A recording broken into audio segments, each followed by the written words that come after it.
Step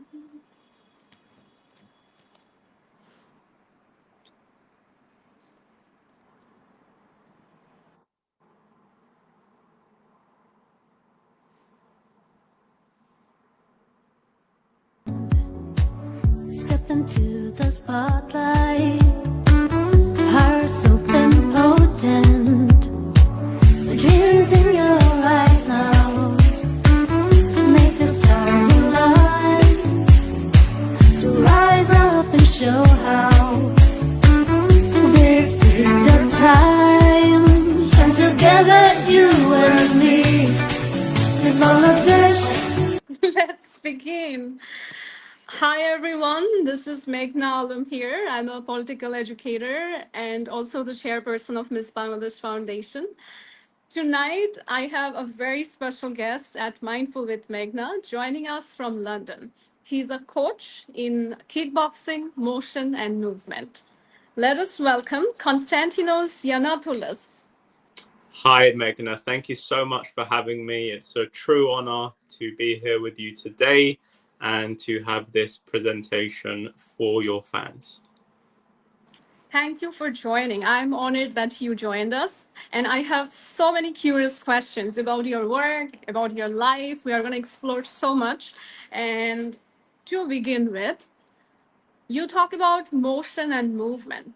And that Correct. concept kind of confuses me. What exactly do you mean when you say you're a coach in kickboxing, motion, and movement? Understood. So naturally, the more complex one is the idea of movement and what it might entail. So motion, movement, the categories that it is an umbrella term for myself would be yoga, Pilates, barre. But naturally, there's also movements in kickboxing, boxing, and any striking combative sports. There's also stretching, which is movement, and stretching is used in all sports. Naturally, movement is the movement of it's the sport movement itself, but we move in our day-to-day lives as well. And through these activities, we engage both our minds, our bodies, our breaths, and we assist ourselves outside of the gym and outside of the workout to move in our day-to-day life. So there's motion, movement when, for example, if we pick something up or if we're walking, and these are all movements.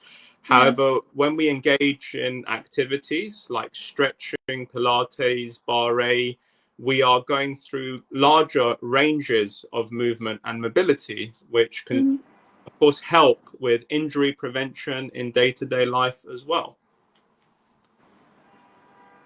So basically, it's not just about tactics in kickboxing, but also about posture and how you deal with your everyday life, right? Absolutely. So movement would encompass our alignment, our posture, our movement. But naturally in sports, in combat sports such as kickboxing and Muay Thai, there are movements which require significantly, with many of the high kicks, one will require a certain degree of flexibility for those movements. And we are able to achieve that through stretching and other ancillary forms of exercise, such as yoga, Pilates, barre. And these items all fall under the movement category, and they are mobility driven. Are these activities important factors for kickboxing as well? Or do you teach them separately?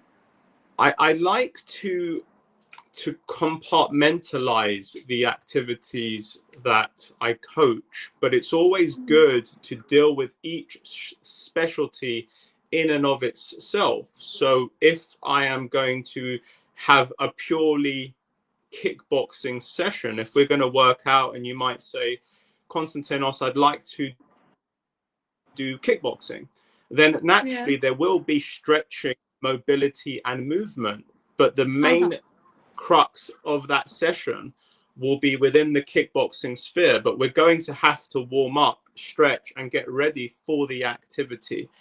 The more flexible someone is through their movement and range of motion, the better they're going to be at kickboxing as a whole or in the ring, because not only are they going to be able to control their bodies and their physical range of motion, but also their mind as well through the calming factors which come through breath work, meditation, and these activities. It's good that you mentioned, because I was just about to arrive there. Breathwork and mindset. How are these linked with kickboxing or, activities that require aggression or any Understood. kind of fighting skills? Yeah. Understood. So it regulates our rhythm. When we breathe, we are going from an anxious state, from short, shallow breaths, to deeper, more controlled and breath work, which will ground us. Naturally, a calm fighter who is controlled and stable is going to be more successful than an overly aggressive, overly eager, and uncontrolled opponent. Now, Wow. generally, when we breathe, we go into our own minds and our own selves, and we can calm down, and we are more functional and controlled. There is certainly a cross between breath work that comes from activities such as yoga, Pilates, barre, and combat sports such as boxing, kickboxing, and Muay Thai, which require a certain level of strategy and calmness to oftentimes deal with overly aggressive and strong opponents who you might be better off having a defensive rhythm to. And also, one has to take into consideration the stamina that one needs in a fight or in the ring. If you're not breathing properly, you're going to tire very fast. Hence why breathing is very important in regulating and having the stamina and endurance one needs in these activities.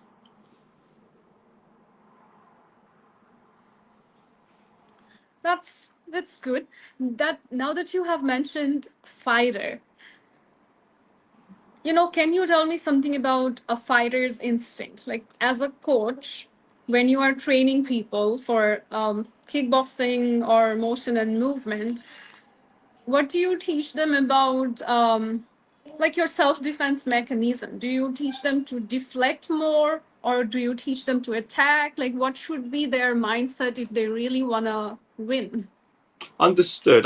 So we obviously have two segments. We've got the mindset element and the actual physical movements involved, because mindset alone is not going to win a kickboxing match or a fight in the street where one needs to defend themselves from an antagonist. But when we talk about the physical movements, there's really two categories in combat sports, especially in striking styles, which are offensive rhythmic movements, which would be jabs, crosses, hooks, uppercuts, low kicks, Okay. high kicks. So it's really punches, kicks. If we're talking about Muay Thai, there's also elbows and knee strikes. These are our physical striking mechanisms. But we also have our defensive rhythmic motions, such as you mentioned, slipping, blocking, pivoting, checking, and parrying. If we have an opponent who's incredibly strong and incredibly aggressive, then it may be to our benefit to actually just slip a punch and dodge a strike, parry it, and counter, which means one can both defend and attack simultaneously, intercepting the opponent's aggression. But generally, my preference when it comes to fighters is to either slip attacks, parry them, or check them, in the sense that if an opponent is aggressive, it doesn't benefit you to take that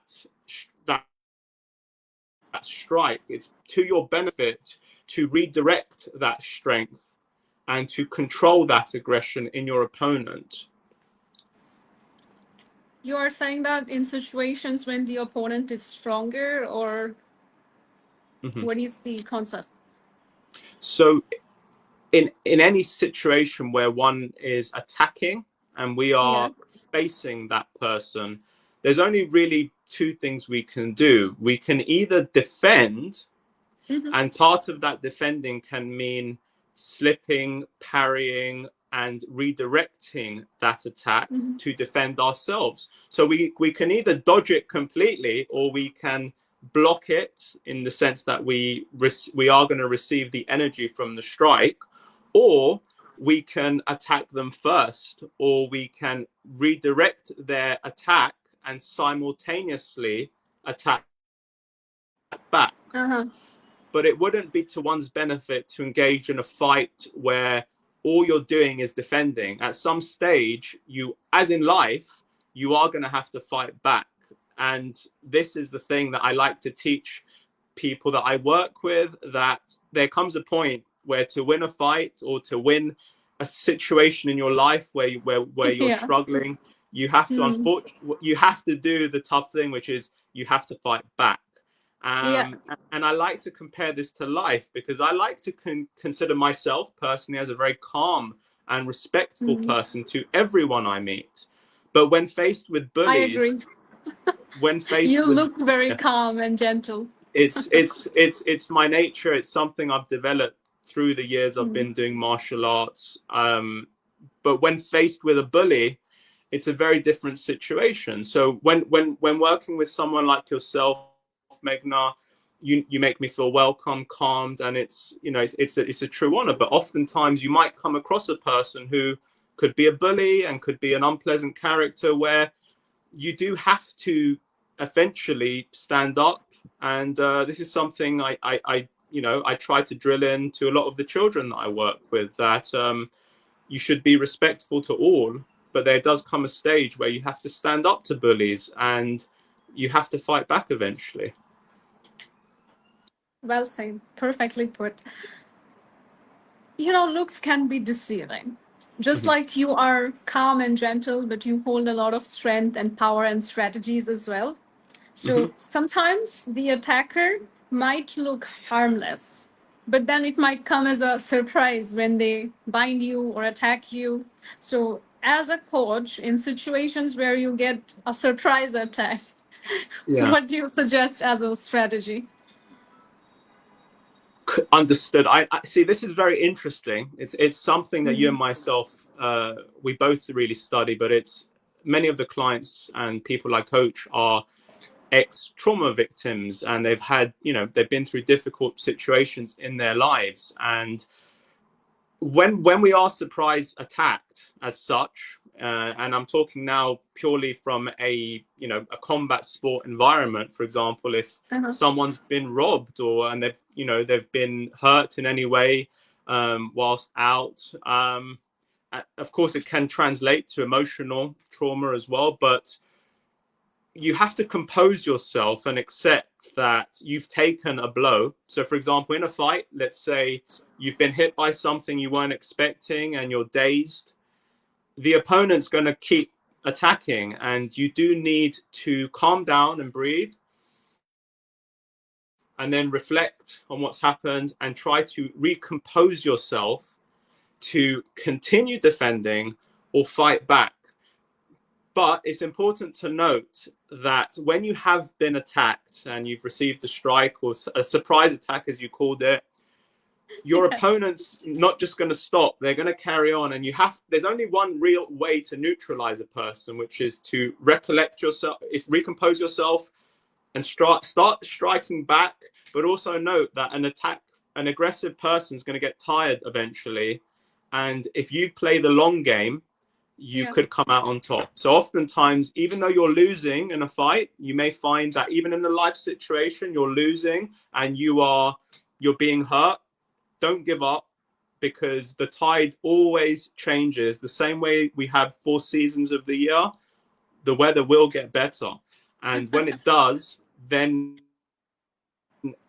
you're going to be in charge. And it's a very difficult situation. But the mark of a champion is someone who does not give up and just keeps in the fighting game and does not give up and just keeps, looking for an opportunity to turn things around in their favor.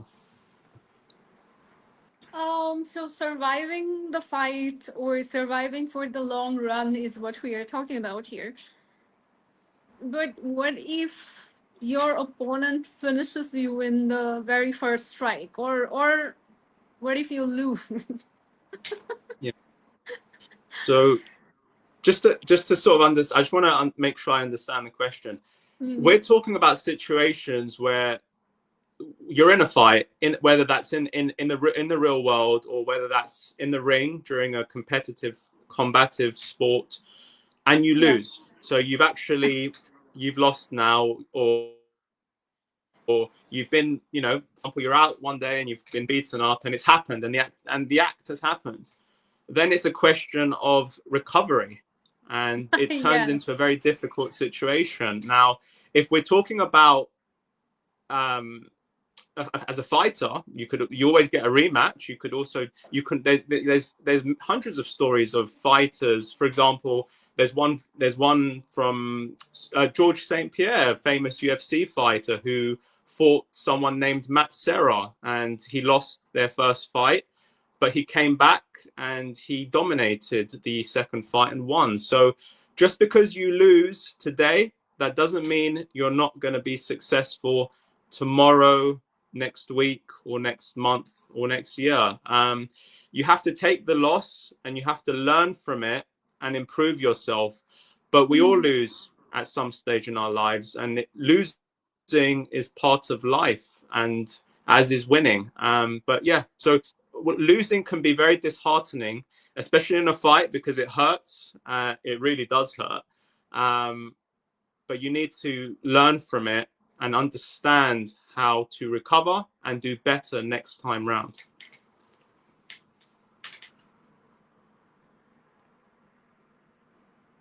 Um, so what I can understand is that sometimes accepting defeat and taking time to rest and recover is also important. And that's what I am incurring from your speech, but maybe you can correct me if I'm wrong. And what I was actually asking is, how do you decide that it's time to give up? Or do you, when you are in the ring, or even if it's a fight outside in real life, do you ever get to a point where you decide that instead of taking the strike or fighting back, maybe this is a moment where I should accept defeat and then move away and take time to rest and recover and come back stronger? Well, in the if we're talking about the ring environment, and this is a competitive sport where you're facing an opponent, this Yes. is a sporting activity in the sense there's a referee there, and that referee is going to stop the fight if things get too bad for you anyway. So naturally, if I was in a ring environment where I'm facing an opponent, if I am losing badly and I am badly hurt, it may get to a stage where I have to put my personal safety as in front, Absolutely. where I may have to, unfortunately, and I don't feel ashamed to say it, because winning is wonderful. Everyone wants to win. I've won, many fights in the ring. But if you're being hurt, then you may have to, throw in the towel and say, look, my safety and my well-being is more important. There's countless stories of fighters who have got brain damage, who have been injured for life, who maybe should have given up earlier. But Exactly. here's the thing. In a real life situation, when you're in the street or you're outside, it's very different because your life is at risk. And There's no referee there. now, in that situation, it's incredibly different. Well, one could say to try to avoid such situations in the first instance. Don't walk at night very late in, secluded and very quiet places, alleyways, darkly lit places, to try to, first of all, avoid any altercation occurring in the first place, ensuring you have good friends and you don't mix with people who are, dangerous or involved in unsavory, conduct. Try to first of all avoid it. But if it happens, then really, it's sometimes you have to fight for your life, in the sense that giving up is not an option, in which case, Yes. when a person, I mean, I don't know if you've ever seen, I would compare it to an animal, in a sense. Funnily enough, I've got two cats. So two How cats, cute. and my Okay. cats are wonderful creatures. You know, if you're a cat person, you know cats are incredibly cute and incredibly furry and angelic. But if they are in a compromised position, they can Uh-huh. be incredibly fast acting, aggressive creatures. And in much the same way, a friendly cat, when its life is in danger, is going to fight. And I would say, in a real life situation, sometimes giving up and backing down is not an option. Mhm. And you have to fight like your life depends on it, because fighting is going to be your only chance of survival. In those situations, sometimes giving up is not an option. So, yeah. Very well said. Um, as a coach in combat sports, like what you do, Yeah. which one do you suggest us to focus on? Self mastery or mastering my opponent? If I am fighting somebody, and when I say fight, I mean both the ring and also real life.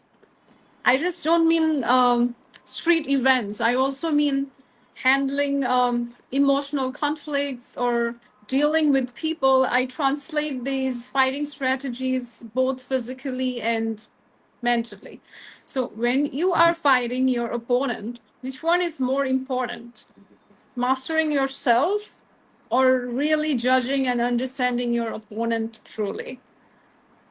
Understood. Good question. So, I would say that at the very heart of martial arts as a whole is Mm, self mastery. And in many ways, that is the idea of most sports. It's mastery of one's self first and foremost. And then through that self mastery and ability to control our emotions, our thoughts, and our behaviors, we are then able to translate that into dealing with others. So many times you could put people into three categories. You could have very aggressive people, you can have people that are hesitating, and fighters who are still. And in many ways, it's knowing how to deal with each of these opponents you're facing. Many times, if we're going to talk about the realms of a ring, if you're dealing with a very aggressive fighter who constantly attacks, eventually they're going to get tired.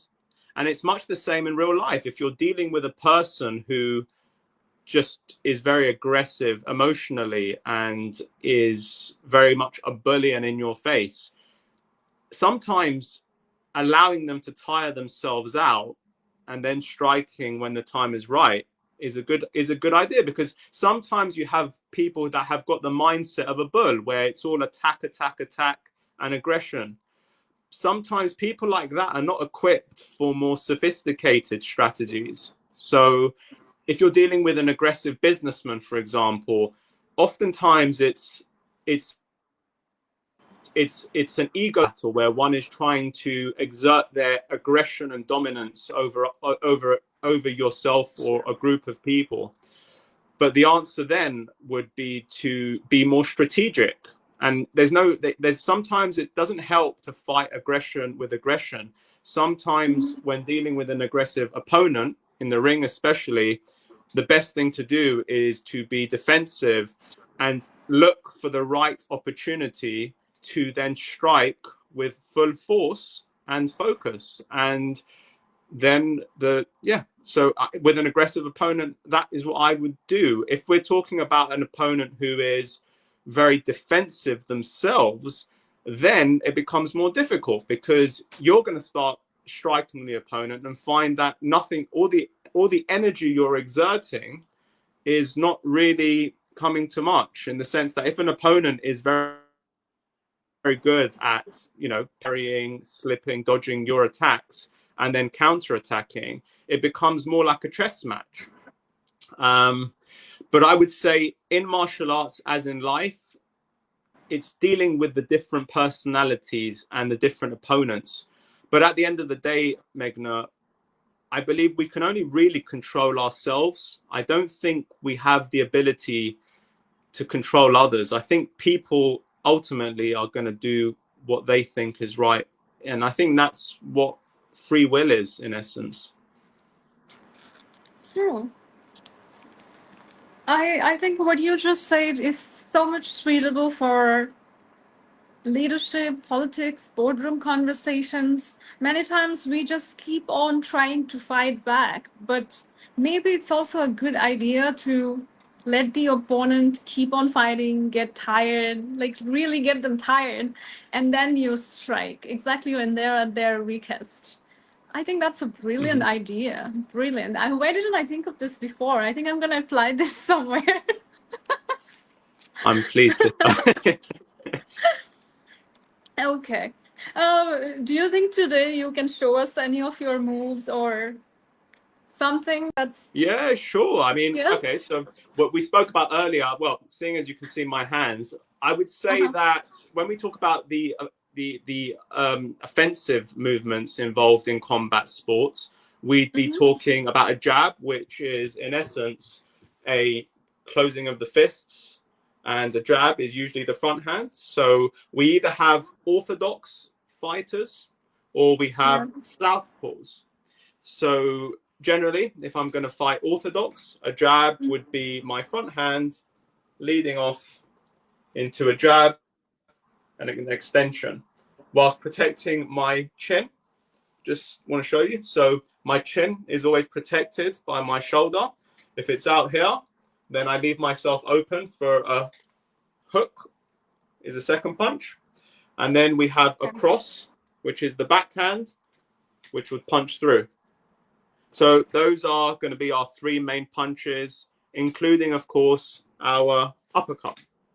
So, yeah, I think given the size and the space of the screen, so far as striking and martial arts goes, those are some of the punches. But then there's, of course, stretching as well, where we seek mobility. And an example of a stretch might be stretching out even our small joints of our wrists, where we do rotations, or we might want to get a stretch in our forearm. Because oftentimes, if we punch, I think the screen is if frozen. you don't Yeah, really now it's back. back, okay. I think the screen was defending itself. It was defending itself from my attacks. Yes. Acha, just to clarify for our viewers, when you say it's an offensive, then Yeah, you mean that you're trying to attack. it's a You are the strike, one attacking. Right. and It's a strike. And when it's defensive, then you are.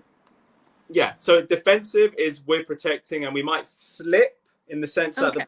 we want to avoid the punches completely, or Uh-huh. we can parry where we just slightly tap the attack, changing the direction of it. So we just want Wow. to tap it, a tap. So if someone throws a punch, you might block it, parry it. These are Will a defensive tap moves. work? Sorry? If somebody's hitting at me, like tapping him would work. Well, the thing is, you'd be a parry is a tap in the sense that a punch is approaching me, and just a light tap is going to change the trajectory of that punch, which goes straight towards me.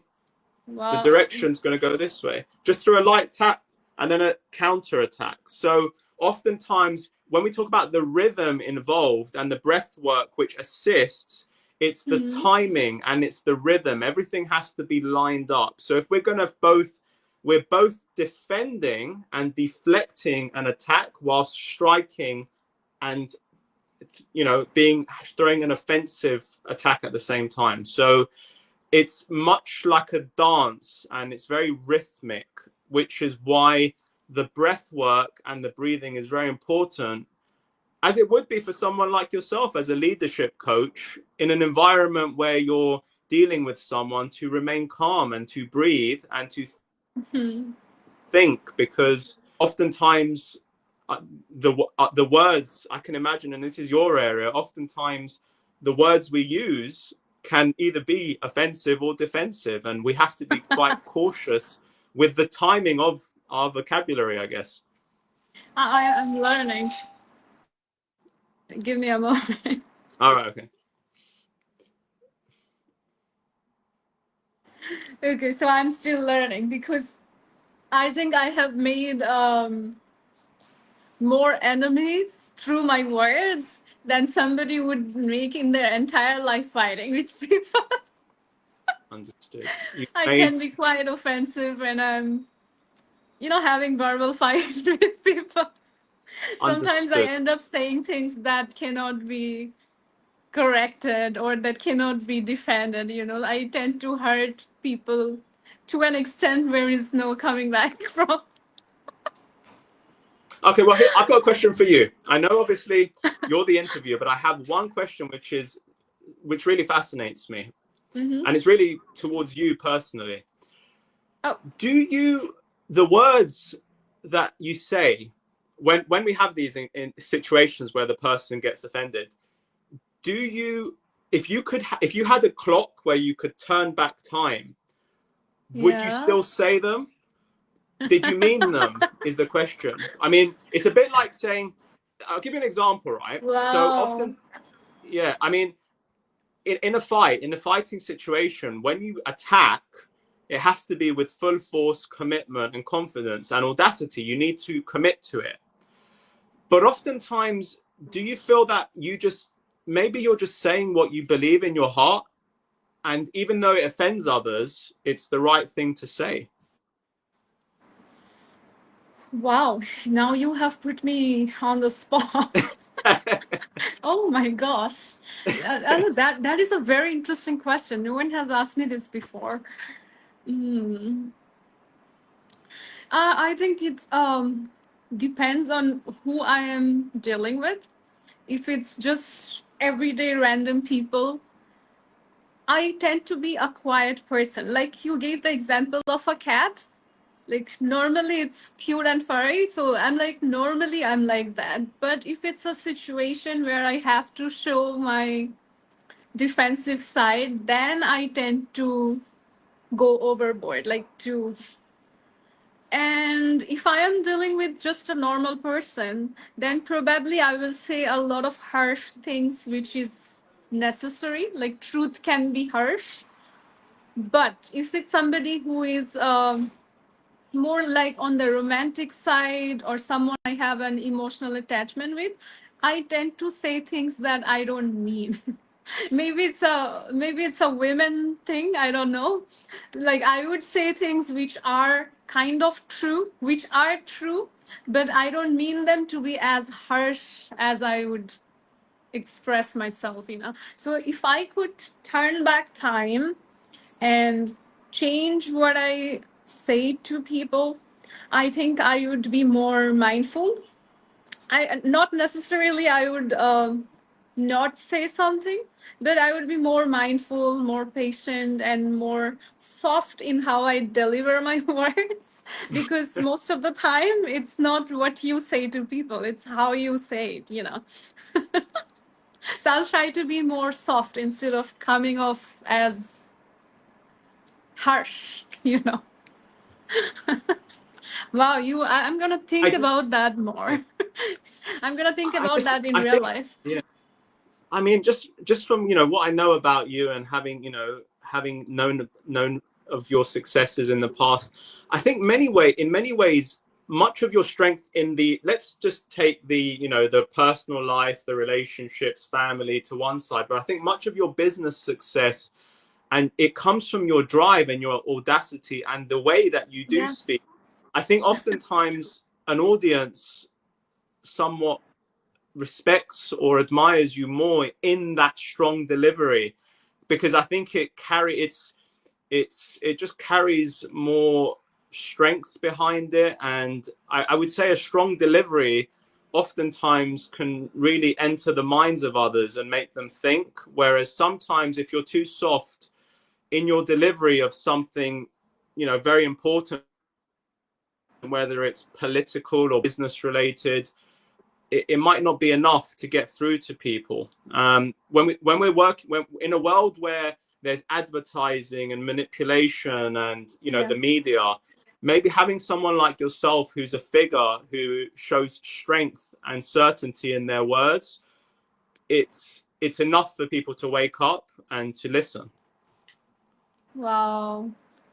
Wow. I feel relieved in a sense that now that you have pointed that out, I do realize that sometimes showing the audacity can transform people as well, and also let people have a view of your true intent. Because if you're never speaking out, like you say, people bullying you or judging you, they can continue doing that. But when you show audacity, people can relate it to authenticity as well. Yeah, well Now, said. now let us get back to what we were doing. I'm going to be interviewing you, so you have your next question. Okay.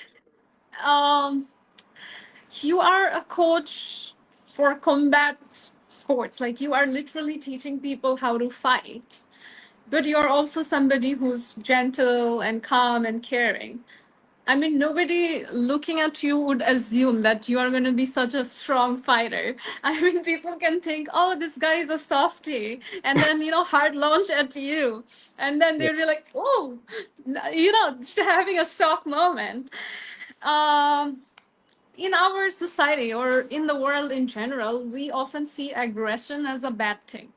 When Yeah. somebody is aggressive or when someone moves like he's an aggressive person, people tend to be a little cautious or worry of that. Like this person can attack, or this person seems like he can attack.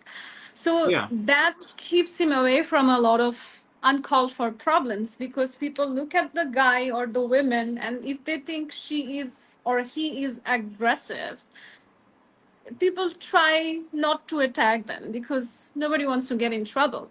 But if you are somebody who's calm and caring, do you think that puts you in the probability of getting more troubles in life or getting into situations where you have to fight more?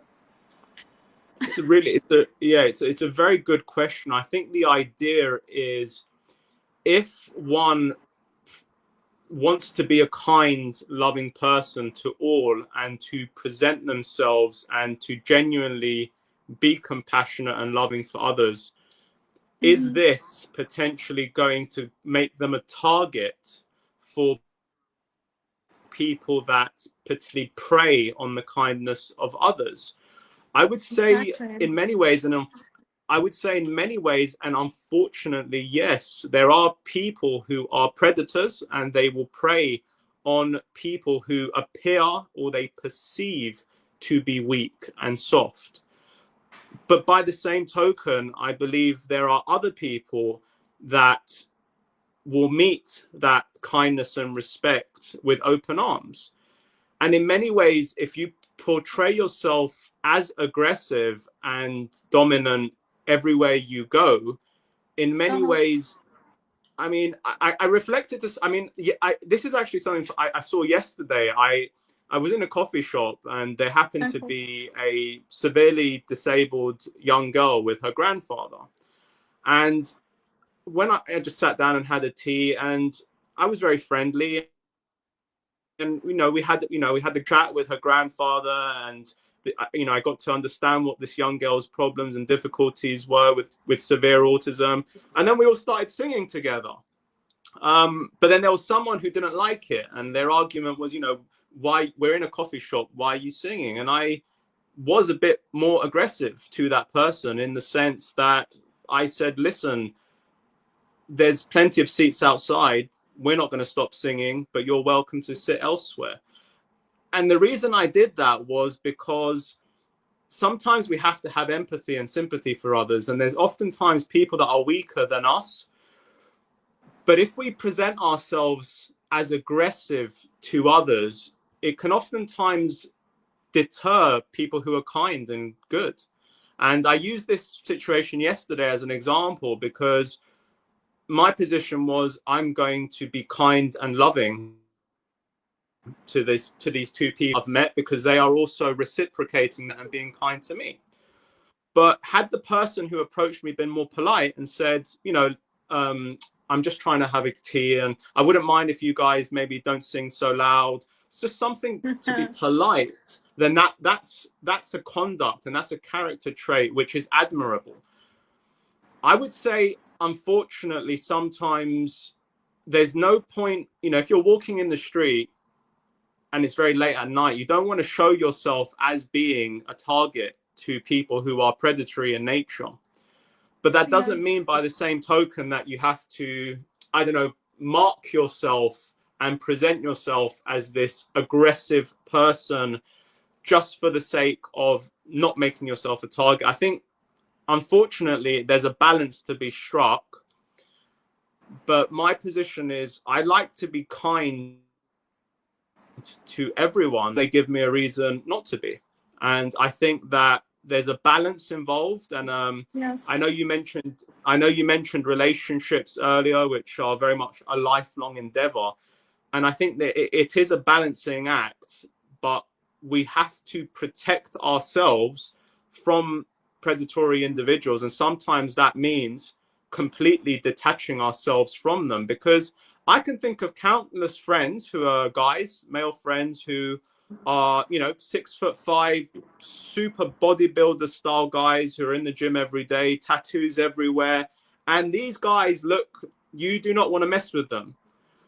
And really, two things come to mind. Number one, when you actually start sparring them, you realize actually they're not as strong as I thought they are. It's really just the facade.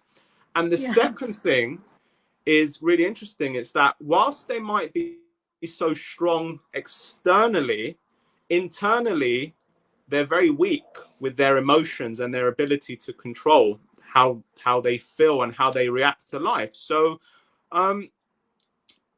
I think one has to be grounded and very much in control of their emotions. But I don't like the idea of, I could potentially display myself as a more aggressive and domineering person. But I would think for what it would be, because it would be disingenuous from who I am. And if someone is going to, unfortunately, pick on me one day, they might not think so. Assuming the outcome, because listen, I mean, oftentimes you can have the strongest person in the world, but if someone has a gun, for example, if someone shoots me, I'm going to be shot. So at the end of the day, I never say that. Yeah, I mean, I never take a position saying I'm stronger or better than anyone. I have a chin just like anyone else, and if someone punches this chin in the right place, I'm going to sleep. Oh my goodness. Constantino, you really put things into perspective. Like the way you reframe some of the questions I asked you, even that cleared up a lot of my confusion about things. Like you said, at one side you have to be genuine so that you attract the right kind of people. Like you also get to reciprocate with other genuine people, but also from time to time you have to show up as strong so you are never the target. So it's the act of balancing, and probably that's the fighter's rhythm, like having the right balance of your motion and movement, if I'm getting it. Yeah, I think I'm finally getting where you're at. Um, do you get people who have faced trauma coming to get trained by you? Oftentimes, and I'll be fair. It's one of the most, without going into people's individual situations, I would say one of the most rewarding things for me is either working with people who have been through these very difficult situations and helping them rebuild their confidence in themselves, whether that be through helping them with breath work or physical activity, whereby they can vent much of the pent up anger they have and redirect it into, for example, if we're boxing and we're doing, I'm sure you've done pad work before. Sometimes if something's happened and you're feeling angry, it's really a good release when you're doing pad work or you're using punching or kicking the head or sparring. I think oftentimes with trauma victims, it's a case of something bad has happened and there's a lot of pent up emotion and healing that needs to happen. And I find that's why when people tell me their stories, I always like to, just sit down for maybe as long as 10 minutes and focus on breath work and their breathing and relaxing their shoulders and thinking of what steps they're going to take today to become stronger, to improve themselves, and how they're going to put this traumatic experience behind them, learn from it, and beat it. And that's very rewarding. And then I think oftentimes when it comes to if it's like very severe trauma, I think sometimes people would work with psychiatrists or, more professional people who work in this, cognitive type of, PTSD style situations where they can help them. And whereas my coaching comes as an addition to that support they're getting. And I like to help in any way I can, but you'd be very surprised how many people have said to me, I've had the most high ranking psychiatrist and I've done one boxing session with you and I feel so much better just venting and punching those pads. It's so yeah. Wow, that's like natural therapy. Like you can Yeah. just put out all your anger. Yeah. Yeah, I take these yoga classes Yeah. sometimes, Okay. and this is a lady trainer, and she would put me through all kind of positions which are really really painful, like for the Yeah. others as well, Yeah. and that is healing for me in a way, not because I was going through pain, but because I would be imagining all my enemies or everybody that I want to suffer, Okay. or whoever tried to make me suffer, and I would want them to suffer as well. So when I'm doing all the poses, I would be imagining that they're facing the same pain. So Understood. that kind of works like therapy for me. Like I would just be imagining if I could bring them in the yoga session and put them through all these poses, maybe they will straighten up. I think I like the pun, no pun intended. They will straighten up as they will have alignment and focus in their own lives. I do Yeah, well said. sometimes when we talk about the concept of revenge, one very thing in the martial arts, there's a famous book, and it's by a gentleman called Gichin Funakoshi. It's called The 20 Guiding Principles of Karate. And Mm. like kickboxing, karate does have significant amounts of striking elements to it. So Uh-huh. I'm as a striking coach, in essence, one of the guiding principles, if I can remember it, is if you seek revenge and you wish to bury your enemy, then make sure you bury one coffin for yourself as well. So the idea Oh, is in your seeking revenge, in many ways you're also going to be setting yourself up for more revenge to come back to you. Sometimes I feel that depending on what harm a person has done, this is again, it's all proportional. Sometimes if someone has upset you, sometimes walking away and becoming a success is the best revenge than trying to see them in pain and to see them hurting. Sometimes your success and them having to watch you succeed is the greatest revenge of all.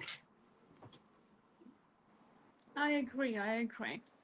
And you have put it in the perfect way. That sometimes because I'm thinking in the terms of not seeking revenge, maybe this is exactly why I take my revenge in my imagination instead of actually attacking like a kickboxer.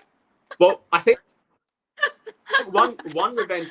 There can be a mandatory law in Bangladesh and in the UK whereby if someone has done you wrong, they have to compulsory yoga session where they will be stretched in very uncomfortable positions, and then they will understand the harm they have done to you, and that will then straighten them up, as you put it. Mm. Or maybe I'll just have a kickboxer take care of it. Yes, that Like will go kick ass. that will likely cause, depending on who it is, that will likely encourage them to then seek revenge back, and then there's this Huh. cycle of revenge seeking. Now, I would say that it's proportional. It depends what has happened to you. If it's something Right. small and insignificant, then generally say walking away and making something of yourself is better. Or when the person does the thing, for example, if someone's Yes. bullying you, it's to catch your revenge in the moment. So, for example, whilst they're bullying you and it's now, that's the time to strike. But if someone was bullying you 10 years ago and then you come back 10 years later and say, all right, I'm here now, I've been doing kickboxing and I'm now going to beat you up as revenge, I Yeah, think I that got my it's, lessons from Tino. Now I can take yeah, care of it he after taught 10 me. years. And then that person's going to then want revenge against me for teaching you how to get revenge against them. And there's this whole spiral of revenge. Now, I think sometimes, and again, you get this in politics as well. Sometimes, I don't know much about politics. It's not my sphere. This is your sphere. But I would say sometimes I do wonder why people can't just sometimes let their egos go in politics and say, we have a conflict. Let's meet up on a big round table and let's resolve this, you know. But Right. then there's wars, and I mean, it's an area that I don't know much about. But sometimes I wonder why politicians can't sit down and really put their heads together and resolve these issues before they have to turn into these wars and this catastrophe. We are on the same page, Tino. I also believe that an eye for an eye makes the whole world go blind. So I don't think we need to seek revenge, but when it comes to politics, if you say, maybe a lot of things are not to be solved in the boardroom at all. I mean, we see a lot of these dialogues happening, but none of that translates into real change in the world. So, at least from my side, I think sometimes you need to talk less because I see that our politicians talk a lot. They have a lot of conferences, a lot of seminars, a lot of these negotiations happening. But if they just developed conscience, natural empathy, maybe a lot of the issues would not happen in the first place. I mean, why even engage in war in 2025? I mean, we are supposed to be away from that long ago. I mean, war and all these monarchical systems, like one person being on the top of everyone else, or just one percentage of people enjoying all the benefits, all the fruits of labor of everyone in the world. That system should have gone extinct years ago. But unfortunately, still till date, we see countries fighting each other. That makes no sense. This should be in history books only. And but do you have tactical advice for these fighters? I mean, if one person was a country, like a country of one, with its own values, constitutions, and all, but it's still a fighter, okay, like a one person country. And it's going to fight another country, like from the perspective of countries fighting each other. Do you have a tactical advice? Like, I understand you don't encourage fighting, but if that fight happens, do you have a tactical advice for them, like how to tackle it? Understood. So my understanding, this is a very interesting and very much out of the box question. I Uh-huh. would say I just to reiterate what the question was to make sure we're on the same page. We are saying if a person represented a country as a whole and Mm-hmm. then and there is another country which is represented by as a single unitary individual. And these two countries, these two people are in conflict. Then what advice would I have to each of these fighters? My advice would be that this fight they are going to engage in is going to have it's going to have rules. I mean, I know you have the United Nations and conventions and how countries can go to war against one another. And then referees may be seen as other countries which get involved and try to referee these fights. My position would be to understand what you're fighting for. If you're fighting for if you are being oppressed, dominated by this person, this country, and they are not listening to you and they are not engaging in compassionate, thoughtful discussion, sometimes it may be a case that fighting is unfortunately the only thing you can do. And if you absolutely must fight for your freedom because there's nothing else, that is not a shortcoming of your own. It's a shortcoming of your opponents. It's the opposing nation, the opposing person. They have decided that they are not going to give you your freedom for whatever reason. Then you are going to demand it and you are going to then take your freedom, which means you're going to strike, as we say, but you're going to strike fast and you're going to strike with full strength, because if you are going to fight, you don't want to lose. And especially as it goes with countries, it depends.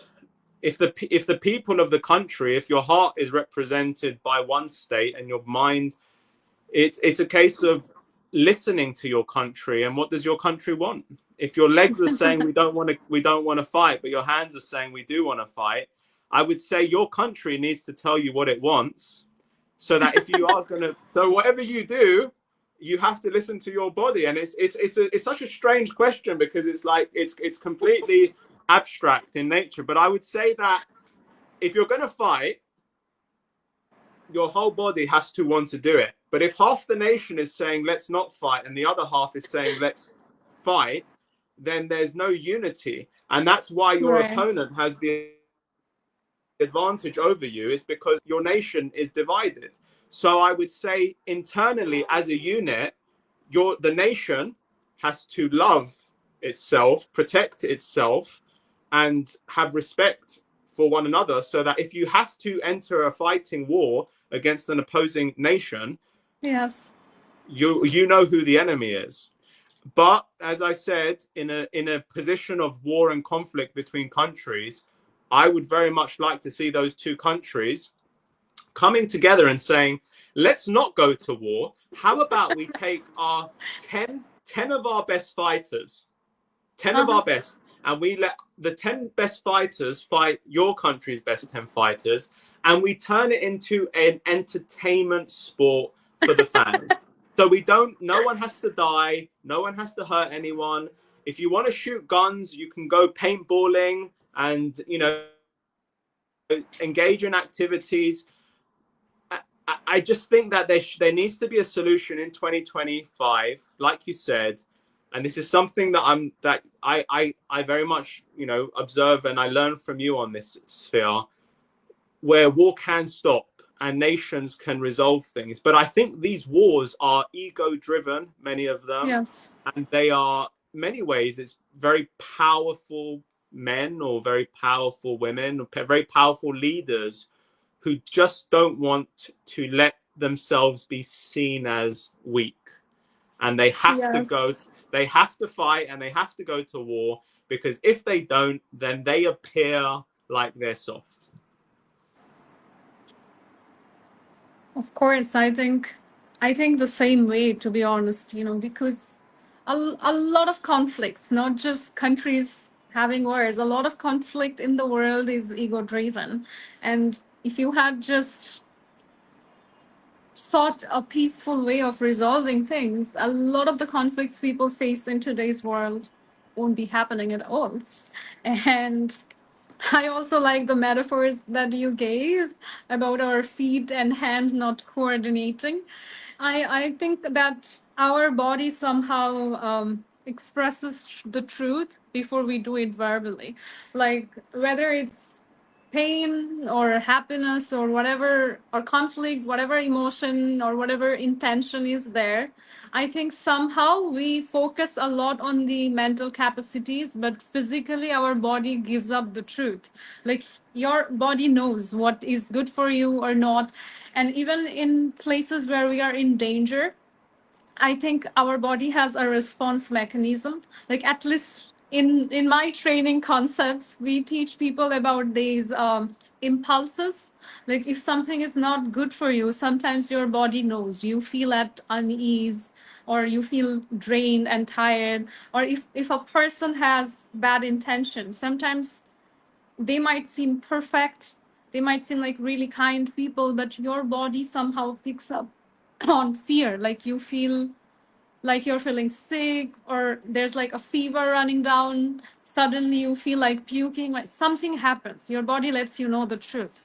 As a coach who teaches people how to fight, do you have such signals or mechanisms that you teach people? So I would say that in many ways, what you're discussing to me sounds very much like the connection between three things, which would be the breath, the body, and the mind. Right. And your specific analogy was talking about our bodies knowing what is and is not right for Yes, them. yes. And Uh-huh. I guess a good example would be the food that goes into our bodies. I guess in many ways, we you know we all eat. We have to eat to survive. And many times people can test certain foods out and they'll know what's good for their body and what isn't good for their body. You have a lot of people that pursue different dietary needs. You get people who are vegetarian, vegan. You may have people who, for religious reasons, do not engage in consumption of certain foods. You have people who are carnivorous, who eat just meat. But I think that generally speaking, everyone knows what their body wants. So far as food and eating goes, I think in many ways, on a purely instinctive level, I can't say, Meghna, I think you should be a vegan. You're going to say, Constantinos, no, my body craves meat, unfortunately, and I do want that.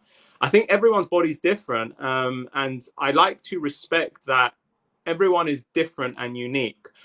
Some people feel this response you've talked about for different things. I think, but generally speaking, I would say, like the cat analogy, which the feline cat analogy, a cat knows what it wants. If you get a lemon and you put a lemon near a cat, he's going to smell it. He or she's going to smell it, and they'll know that they probably don't want to eat it. The same way, if you put your finger near a burning flame, you're probably going to move your hand. Yes. Mm-hmm. I think that we have to be truthful to our instincts, and oftentimes I may have people that I work with that say, look, Tino, I don't really like kickboxing. They might say, look, I think kickboxing's too aggressive, and I want to focus on, if you can help me, especially a large portion of beauty pageants I've worked with and models. I generally really enjoy the activities of combat, boxing, kickboxing, Muay Thai. It's very much in demand. But also just talking about nutrition and just overall wellness. But coming back to your question, I would say that I teach people to follow their instincts and to listen to themselves, even if something that I say does not resonate with them, to make me alert to that, because I like to feel that the people that I work with are very happy and comfortable with what they're doing. And oftentimes it means that I have to change the way that I coach them to make sure they feel comfortable. A lot of times people don't like, for example, if I'm too soft in training, and they like if I'm slightly more assertive, or, audacious, as we said earlier.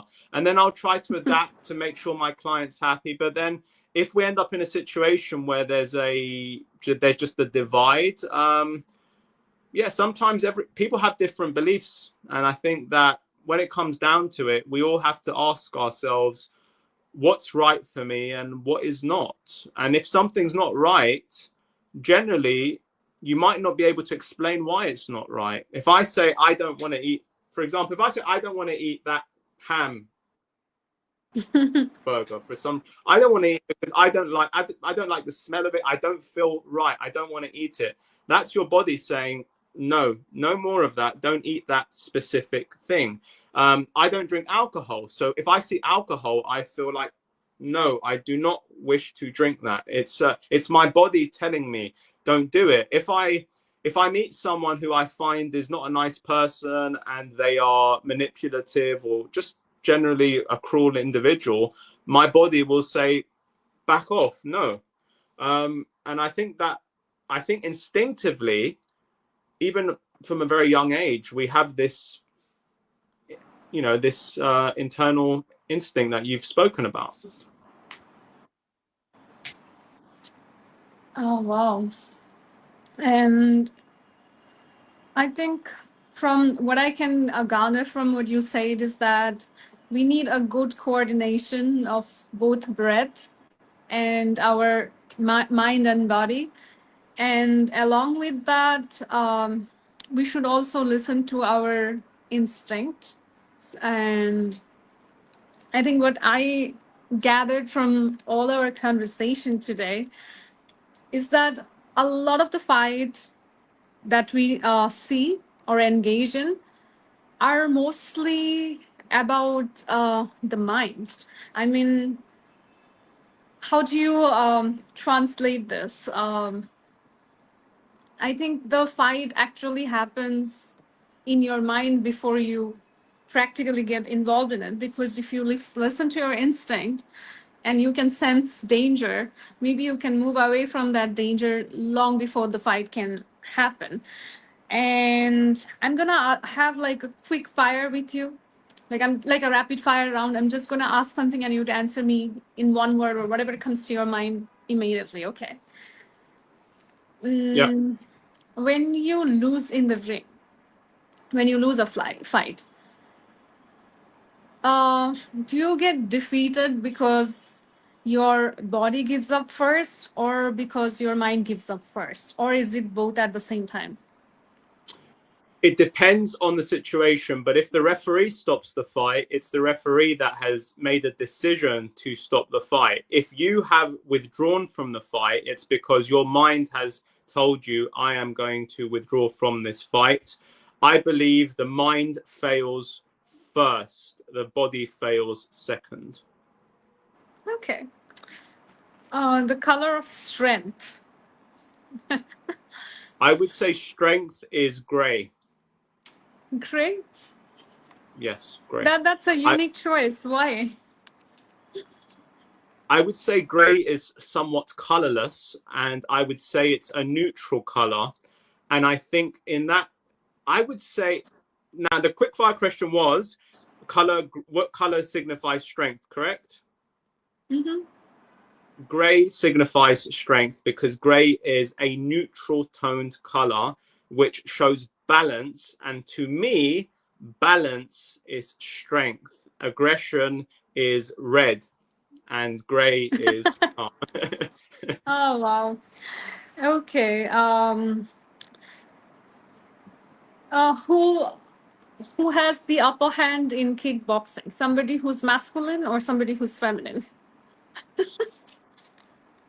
that is a difficult, it depends on the definition of masculine and feminine, but I would say in a fight between these two individuals, you can have a person who is very feminine winning a physical kickboxing fight because they are a better kickboxer. But it depends on the skill of the person as opposed to their behaviors, whether those behaviors are deemed masculine or traditional feminine behaviors.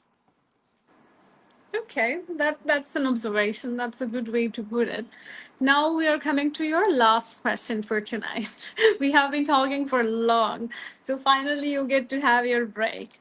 Your last question is, um, a lot of times in life, people tend to cross boundaries, especially for trauma survivors or someone who has faced some kind of abuse or sexual abuse in life.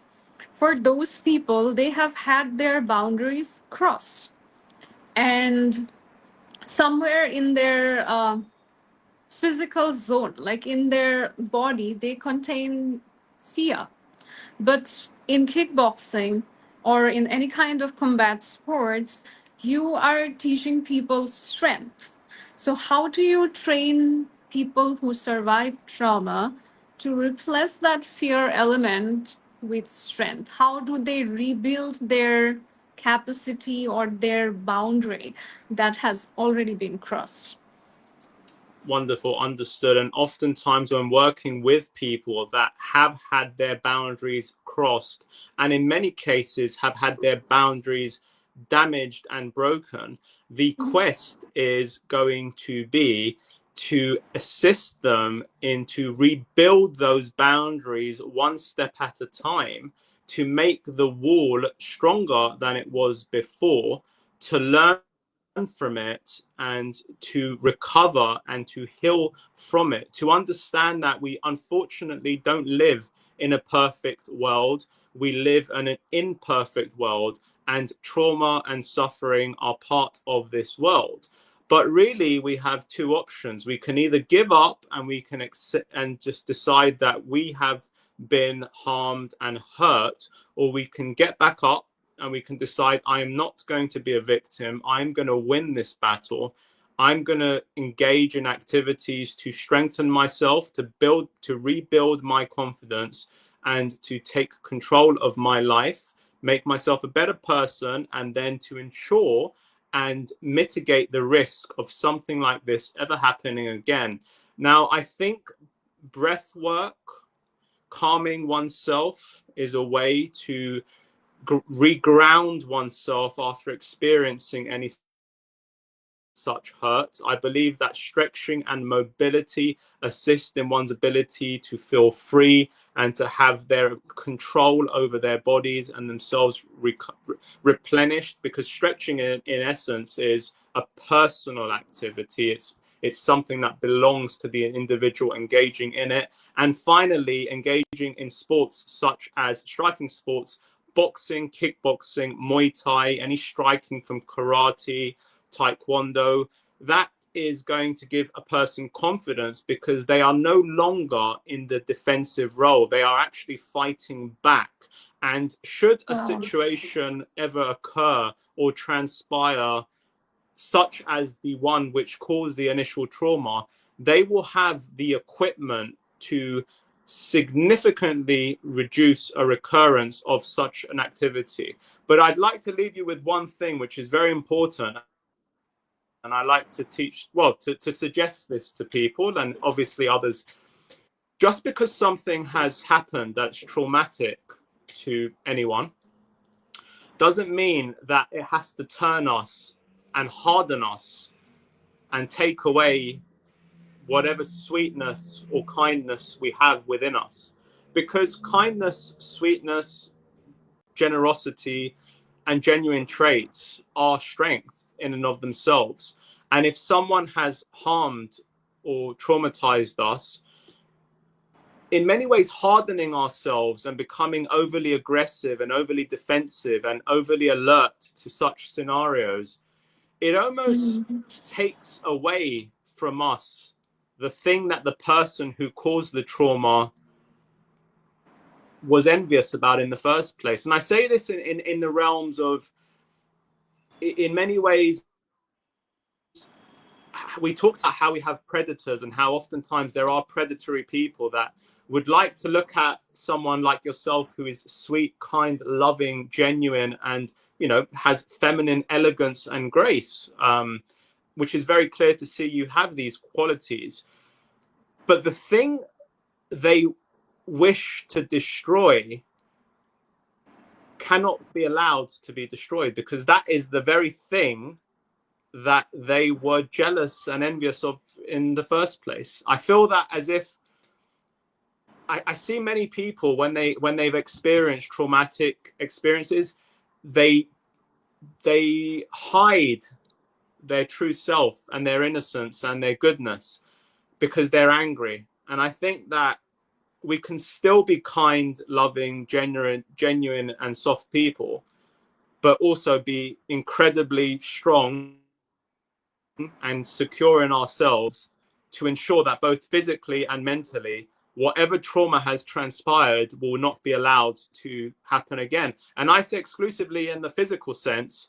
If you've been on the street and someone's beaten you up or hurt you or has, physically vandalized oneself in any way, knowing how to fight is going to significantly reduce an occurrence of that. Because generally speaking, predators prey on the weak. And if you're strong and you can show that you actually can defend yourself, whether that's in your language, your use of language, or your body language, or your body, people generally, these predatory people, will back off. But there's a time and place for it. And as someone who likes working with kids, I think, I want to present myself as a loving, nurturing person. But that doesn't mean that if my boundaries are crossed, I will become very feline, like my cats, and protect. And I have no doubt, Meghna, and from what I've seen and what I know, you have that quality, and you've built that quality, and it's taken you some time to build that quality, but it's very admirable. And I would call it uniquely feminine, and very much a trait which is, for an intelligent man, is incredibly admirable. Thank you. That was so touching. And Tino, I always learn from you. I watch your videos and I see the enthusiasm and passion you have for your work. And did you say you work with kids as well? I do. Now, not on the social media. That's off the platform. I like to, obviously, the platform is very much for, it's very much driven, and it's around the industries very much of beauty pageants, modeling sphere, acting, but it's almost a platform to I work with so many talented ladies who are in these industries, and I just want to help in any way I can and have it as a networking platform where oftentimes many of the people I work with, I help introduce them. I like pageantry. I like to observe it, and I like to see how modern day women can escape the simple. Here's a beautiful face. Here is a beautiful face, but here is an intelligent individual that has all the opportunities and capacities that a man has. And I like to feel that it's nice to see there's equality, and I'm all for it. And I think that both genders should work in harmony, and there should be no combat between the masculine and the feminine. Should work in harmony. Tino, the reason that I do pageants or organize pageants is exactly because of this. Because somehow, historically, I think people have been very envious of beautiful things, like things that they're envious of, they try to destroy them. Correct. And somehow in society, male strength, like physical stamina, is celebrated, like it's a good thing. But But a woman's beauty is something that has to be hidden, like even in the context of religion, culture, Yeah, or anywhere, you would see that there are a lot of instructions about hiding the beauty. You know, the strength that comes correct. from beauty is not celebrated.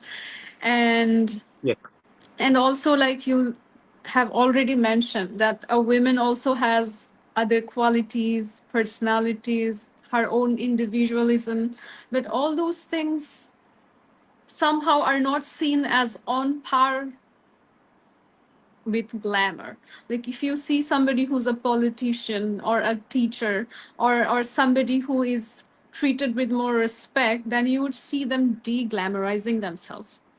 They would be much older or more masculine, and they won't show their glamorous feminine side. And beauty pageant is a platform where you can truly be women. You can be glamorous, feminine, show up as somebody who's beautiful, enjoying makeup, enjoying doing her hair, but also she's talking on social causes. She's learning different issues and having her own output on them. Even they're collaborating with people like you, whether it's sports, whether it's politics, whether it's business, they're collaborating in every other segment, being the women they are. And that's exactly what I enjoy about pageants. And it is so refreshing that a man gets the concept and also admires it. It's so refreshing to see. yeah. No, I'm all for it. I mean, I very much.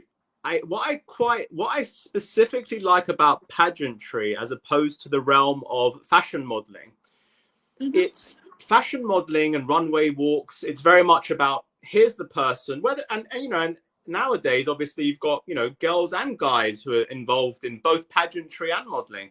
But the thing is, you see models who are doing fashion modeling, for example, and it's usually a photographer, an agent, and the model, and it's all just about beauty and you know, what's glamorous and what looks nice. It's visual. But with the beauty pageantry, it's significantly more steps. There's a lot more to it. There's the education, there is the way you speak, the body language, there is the career you have, there is your political thoughts, there are your causes. There's these things make a beautiful face a million times more beautiful because it's a multifaceted and complete person.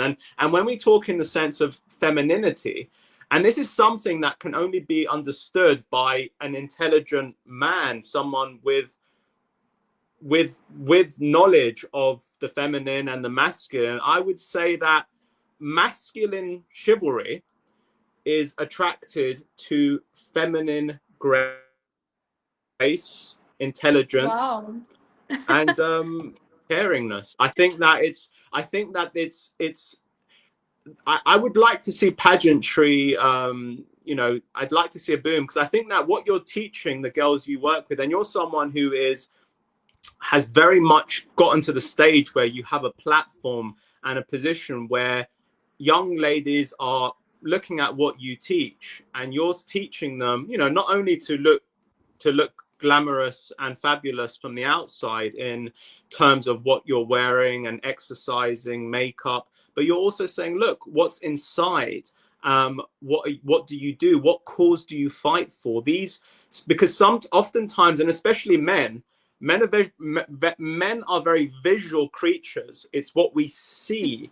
Sometimes I would say, especially men, we need to stop and we need to listen and we need to look what is behind this beauty.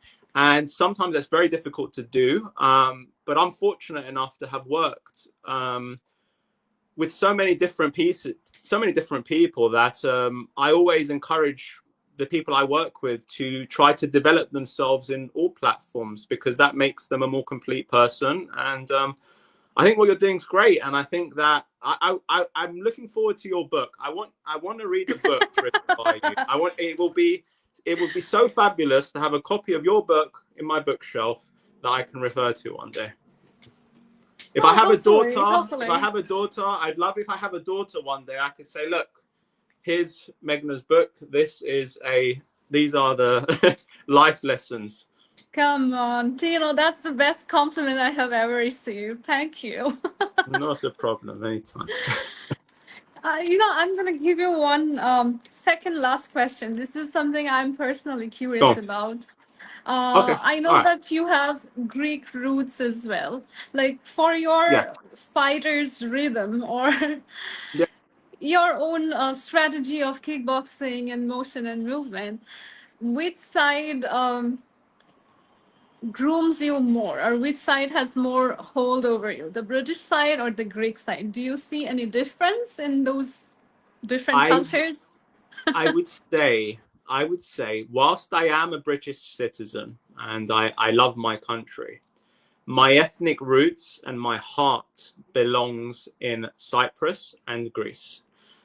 On the basis that that is where my heritage is from, my lineage, and my fighter spirit stems from Greece.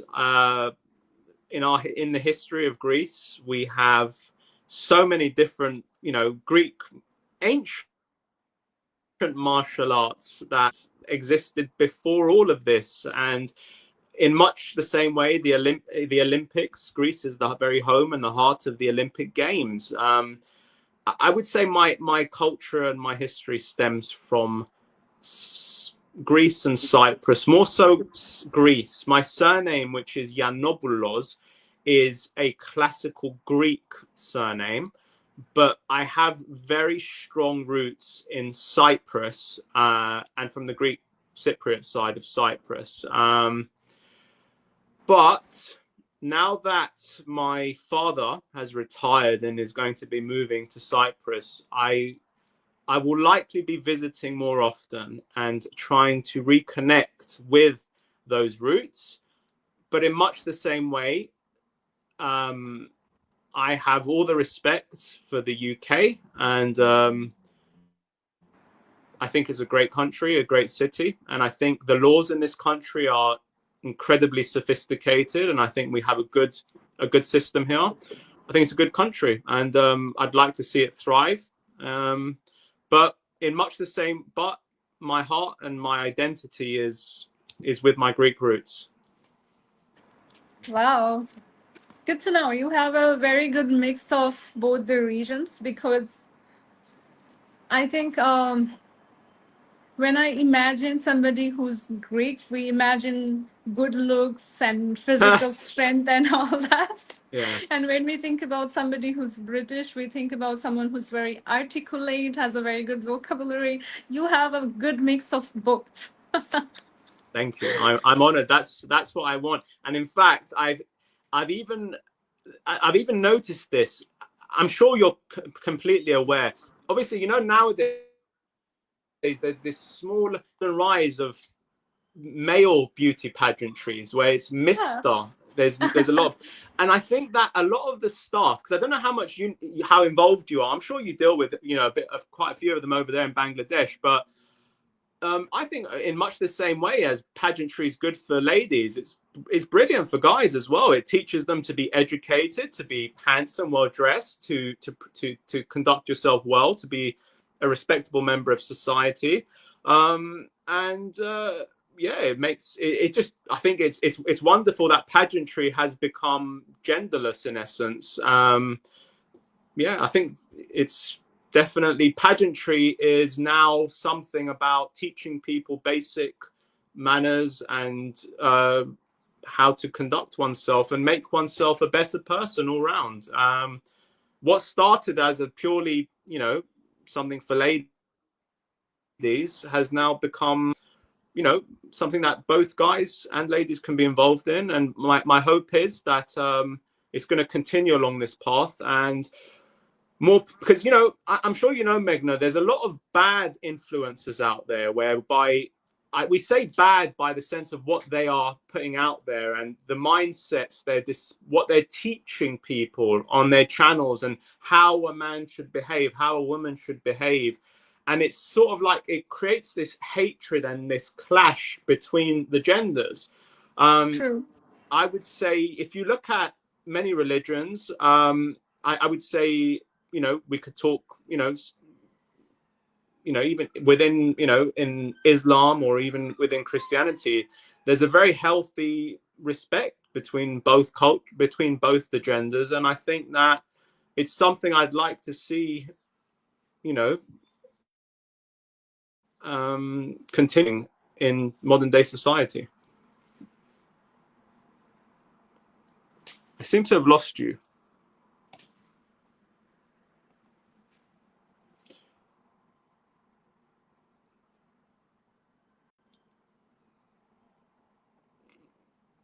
This is definitely Meghna's show, everyone. I'm just waiting for her to reappear, and I will sit here quietly until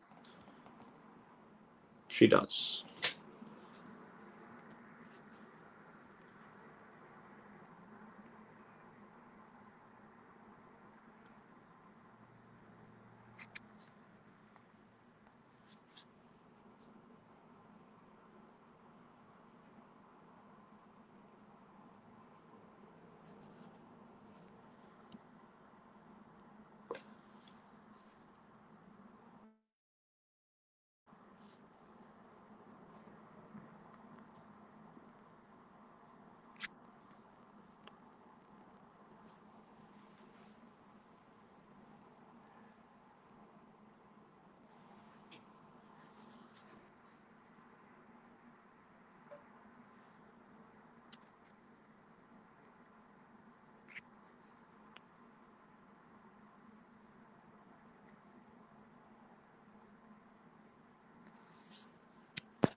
So Meghna has just informed me she will be back, and she told me to keep you all entertained. So, well, what I can talk about is certainly the activities I'm involved in terms of sports. It's something we touched upon earlier, with the motion and mobility. I do focus specifically on yoga, barre, and Pilates, but also for many people, I liked working very much on stretching and flexibility. And in many ways, the three earlier activities I spoke about do have huge elements of stretching and flexibility involved in them.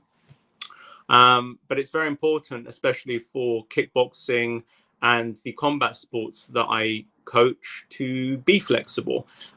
Many of the high kicks require a certain range of motion. For example, splits, we have box splits and side splits. Are very good for many of the kicks we do. Now, the host has returned, and I shall let her continue. But I kept everyone busy whilst you're away. But now you've disappeared again. Now you've come back. Oh my gosh, what's happening? Is Yes. it working now? I kept everyone busy. I was a very good host. I was a very good substitute for you. I'm not going to say anything else. Thank you, Tino. Today you really showed how you are the protector in the ring and also in real life. Like, you literally showed your fighting spirit. It's an honor. Thank you for joining Mindful with Meghna. I had a really great time. I learned a lot from you, and I also learned how to articulate things better because I feel you are very, very well spoken, which was surprising for me. I was expecting more of tactical knowledge, more about combat, but you are a very good speaker. And I think you should be a coach for Miss Bangladesh contestants. Like you should teach our pageant queens how to conduct themselves, how to have a better fighting spirit. I believe you would be perfect for that. That'd be great. I have no objection, and it would be an honor. And I look forward to helping in any way I can. I think it's wonderful what you're doing, and I think that there's many young ladies that can look at you as a beacon of strength and hope.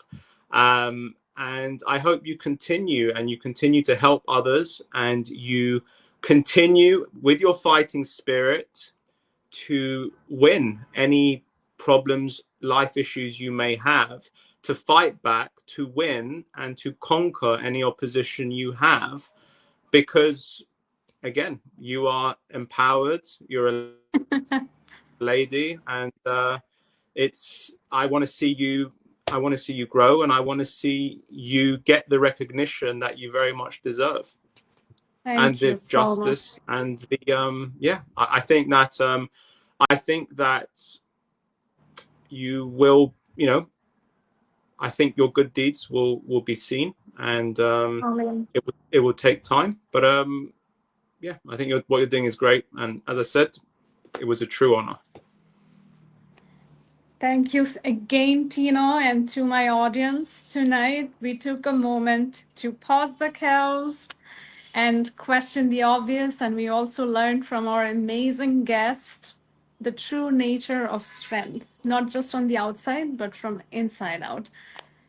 Wait for our next episode and connect with Constantino on his Instagram. And if you're going to find him at, can you share the ID, please, Tino? Yes, sure. So it's at first letter of my name, so it's at C followed by my surname, no spaces, and I believe it's on screen now. Is it on screen? It may have this slight. I'm sure it'll come back. It was there. It was there for a moment, and it's now been taken over by a banner. But here, there we go. I can see it. I can see it. I don't know if you can. Yes. So it's just So the you first can, letter. Yeah. Go ahead. right. So please connect to our guest if you want to learn more from him. He's available online. And if you are living in the UK or in London, you can have a one-to-one personal session with him as well. And let's hope that we will be seeing our audience again on the next episode of Mindful with Meghna. Till then, take care, stay blessed, and keep your fighting spirit alive. Bye-bye. Hi everyone. Bye-bye.